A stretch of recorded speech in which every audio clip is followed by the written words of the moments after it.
श्री रणदीप सिंह सुरजेवाला। श्री रणदीप सिंह सुरजेवाला। शुक्रिया चेयरमैन साहब। सर, संविधान के 75 वर्षों की बात करें तो उसके लिए सबसे पहले जानना ये ज़रूरी है कि संविधान है क्या। क्या संविधान एक किताब का नाम है? क्या संविधान पूजा जाने वाला एक ग्रंथ है? संविधान का या क्या संविधान हाथी पर रखकर संविधान का जो अपन संधि विच्छेद करें तो संविधान होता है जी, कि सबके लिए एक संविधान। बिल्कुल पंडित जी, आपने सही अब आप बोलिए। पर क्या संविधान हाथी पर रखकर झांकी निकालने वाला एक शास्त्र है? सच्चाई ये है कि कोई कुंठित या दुर्भावनाग्रस्त व्यक्ति ही संविधान को ग्रंथ या शास्त्र बनाकर हाथी की सवारी निकालकर जनता को भ्रमित करने की कोशिश कर सकता है। तो चेयरमैन सर, संविधान है क्या? जैसा बाबा साहब अंबेडकर ने संविधान के बारे कहा था, संविधान तो समानता है, जैसा आपने भी कहा, यानी सबके लिए बराबरी का अधिकार है। संविधान तो आजादी है, यानी बोलने, सोचने, देखने, पहनने, खाने पीने, धर्म मानने, विरोध करने, असहमत होने, विचार व्यक्त करने की आजादी। संविधान तो न्याय है, यानी छोटे बड़े, ऊंचे नीचे, अमीर और गरीब के भेदभाव से ऊपर उठकर सबके लिए बराबरी का दर्जा।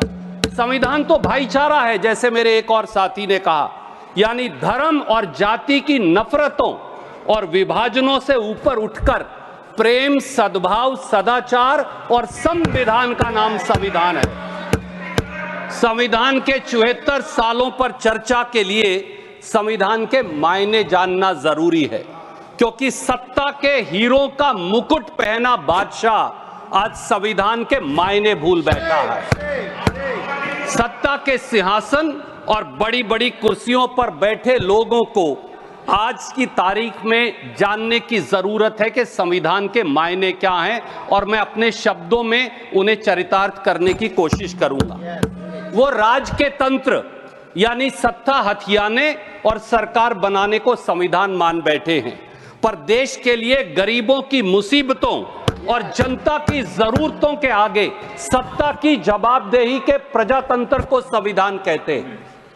वो चंद अमीरजादों और दोस्त धन्ना सेठों की दौलत लाखों गुना बढ़ाने को संविधान मान बैठे हैं, पर देश के लिए गरीबी हटाना, न्याय करवाना और सबको बराबरी का दर्जा दिलवाना संविधान है। कृपया सुने। टीवी पर सुर्खियां बनाने वाली जोर जोर से बोलती आवाजों को संविधान मान बैठे हैं, पर देश के लिए टीवी के प्रायोजित शोर की बजाय वीणा की टंकार सी बजने वाली आम आदमी की आत्मा की आवाज संविधान है।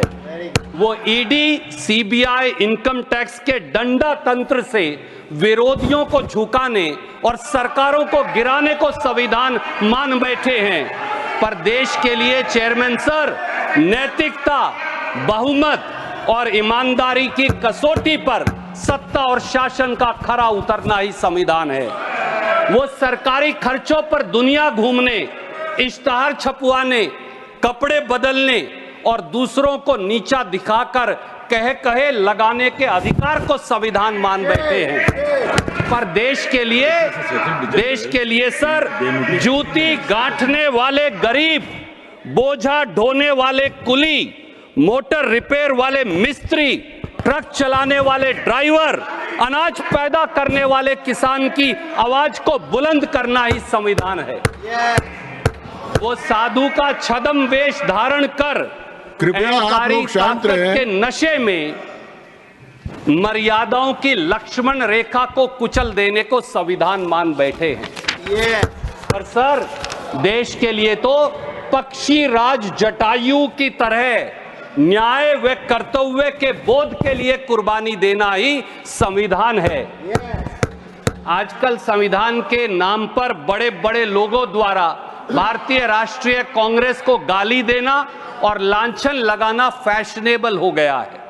काश ये सब लोग कांग्रेस को पानी पी पी कर कोसने की बजाय बाबा साहब अंबेडकर द्वारा 25 नवंबर 1949 के भाषण को पढ़ लेते तो उन्हें संविधान की अडॉप्शन से ठीक एक दिन पहले दिया था। प्रधानमंत्री जी ने भी उसकी चर्चा की थी। And I quote sir, Ambedkar ji ने कहा, विधानसभा के अंदर कांग्रेस पार्टी की मौजूदगी से अराजकता की यह संभावना शून्य हो गई, जिसने इसकी कार्यवाही में व्यवस्था और अनुशासन की भावना लाई। कांग्रेस पार्टी के अनुशासन की वजह से ही मसौदा समिति संविधान को विधानसभा में पेश करने में सक्षम हुई, जिसमें प्रत्येक अनुच्छेद और प्रत्येक संशोधन के भाग्य के बारे में निश्चित जानकारी थी। और बाबा साहब अंबेडकर आगे कहते हैं, इसीलिए विधानसभा में संविधान के मसौदे को सुचारू रूप से चलने का सारा श्रेय कांग्रेस पार्टी को जाता है। ये थे बाबा साहब अंबेडकर। और सर, बाबा साहब अंबेडकर ने, मैं बहुत लंबी तकरीर नहीं करूंगा, बाबा साहब अंबेडकर ने 25 नवंबर 1949 के संविधान सभा के संबोधन में 3 चिंताओं की चर्चा की। मुझे लगता है कि वो चिंताएं आज के शोर मचाते शासकों और सरकारों पर लागू होती हैं। पहली चिंता, अंबेडकर जी की पहली चिंता, धर्म से ऊपर देश रखेंगे या धर्म को देश से ऊपर। And I quote sir, Ambedkar ji ने कहा कि कोट, यह चिंता इस तथ्य के एहसास से और भी बढ़ जाती है कि जाति और धर्म के रूप में हमारे पुराने शत्रुओं के अलावा हमारे पास कई राजनीतिक दल होंगे जिनके राजनीतिक धर्म अलग अलग और विरोधी होंगे। क्या भारतीय देश को अपने धर्म से ऊपर रखेंगे या धर्म को देश से ऊपर रखेंगे? लेकिन इतना तो तय है कि अगर दल धर्म को देश से ऊपर रखेंगे तो हमारी स्वतंत्रता दूसरी बार खतरे में पड़ जाएगी और शायद हमेशा के लिए हो जाएगी। अनकोट। सुरजेवाला जी, एक मिनट कृपया प्लीज। सर पॉज कर दीजिए, मेरा समय आपका समय है वो, लेकिन अपने पुराने भवन में जी स्पीकर साहब के और उनके दोनों के आसन के पीछे लिखा हुआ है धर्म चक्र प्रवर्तनाएं। सर मैं तो, वो आपके समय पर लिखा गया जी सर, मैं तो बाबा साहब की स्पीच लेकर आया हूं। आप कहें मैं फ्लोर पे रख देता हूं, ऑथेंटिकेट कर रहा हूं। स्पीच चालू रखें जी। सर, आज देश में क्या हो रहा है? क्या आज संविधान और देश को दरकिनार कर केवल सत्ता के लिए सांप्रदायिक झगड़ों और नफरत की आग में नहीं झोंक दिया जा रहा?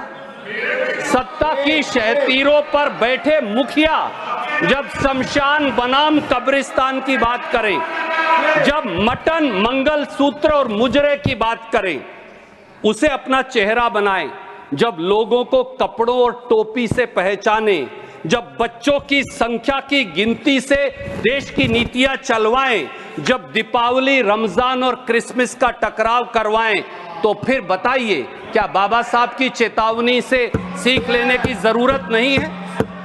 अंबेडकर जी की दूसरी चिंता थी सर, राजनीति में भक्ति या नायक पूजा निश्चित रूप से पतन और तानाशाही का मार्ग है।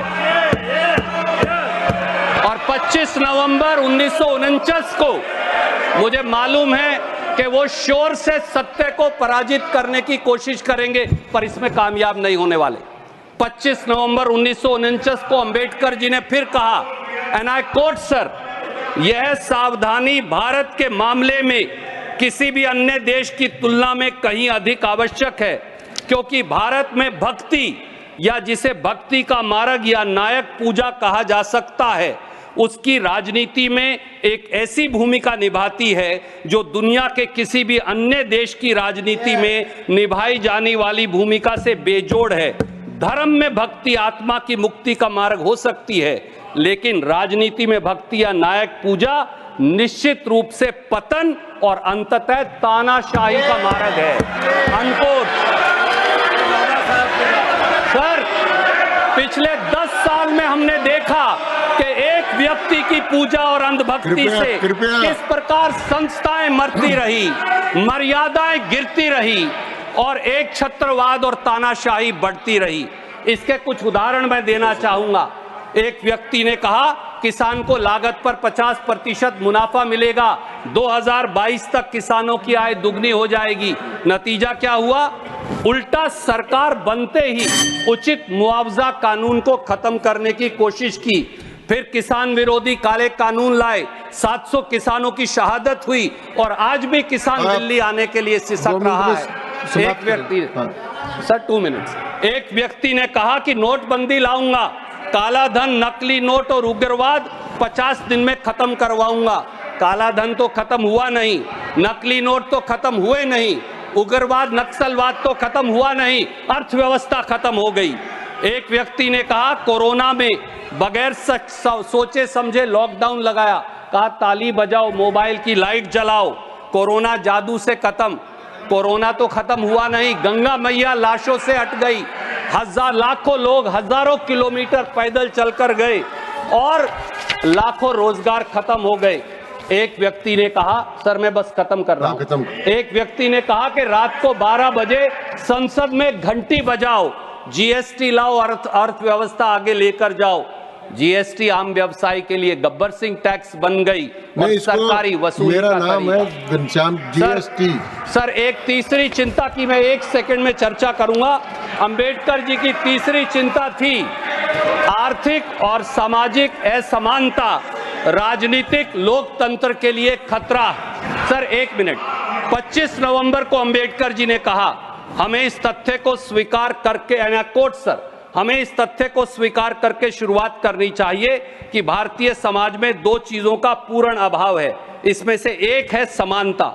सामाजिक धरातल पर भारत में एक ऐसा समाज है जो क्रमिक असमानता के सिद्धांत पर आधारित है। आर्थिक धरातल पर हमारे पास ऐसा समाज है जिसमें कुछ लोगों के पास अपार संपत्ति है जबकि कई लोग गरीबी में रहते हैं। हम कब तक इसे नकारते रहेंगे? ये राजनीतिक लोकतंत्र को खतरे में डाल देगा। अनकोट। सर बस मैं मेरी बात समाप्त कर रहा हूं। आज 140 करोड़ के देश में मैं आपके संज्ञान में लाता हूं 1% लोगों के पास देश की 40% संपत्ति है।